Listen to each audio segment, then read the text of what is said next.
大家平安，欢迎收听迦南之声，我是尤伯牧师。今天我们要看的在家会主5月1号，主题是世界因罪而崩溃。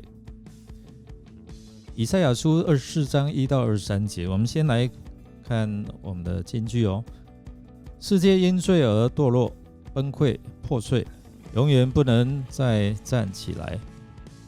以赛亚书24章20节，经文提醒我们，上帝对全地的审判，众民承认上帝的威严与荣耀。另外，先知就宣告灾祸要来临，那上帝他将在锡安山作王掌权。其实在列国审判的预言之后，以赛亚书24章到27章被称为末世启示文学，或是称为以赛亚的启示录。那先知不是讲论当代的景况，也不是预言短期内快要发生的事，而是论到世界的终局，末期临到的日子。先知首先讲到上帝要对全地的审判，这世界朝向一个结束，最后上帝要把它消灭，才有新天新地的出现。那到底人的罪影响层面有多广呢？不仅人因罪恶而受苦，就连我们所住的土地也会受到牵连。今天我们看到罪在我们当中的结果，环境污染、刑事案件不断、毒瘾、抢夺、凶杀、没有亲情、网络霸凌、贫困、不公不义的事。人犯罪影响了社会的每一个层面哦，不分地位、财富与权势，百姓与祭司都一视同仁，没有人可以逃得掉。就是那些对上帝忠心的人，也要面对苦难。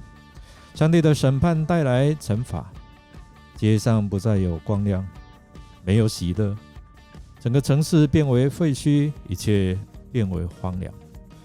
犹大虽然有悲哀，但剩余之民因为悔改信服上帝，要荣耀上帝的名，就有荣耀，因为荣耀要归于这些义人。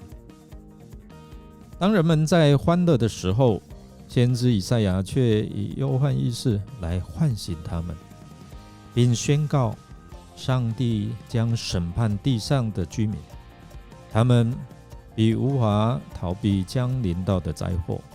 虽然要面对罪所带来的灾祸，先知也宣布有一个救恩的盼望，就是上帝的子民要称颂上帝的威荣还有荣耀。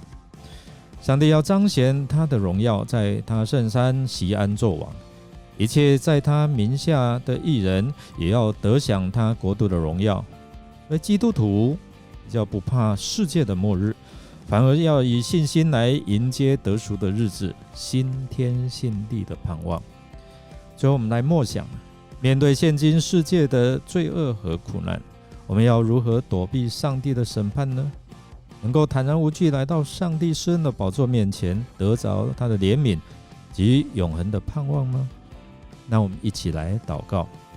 主啊，求你赦免我们一切的罪，求你叫我们心中倚靠主的救恩，安稳自在，以圣洁敬虔的心，切切仰望你救赎的日子来到。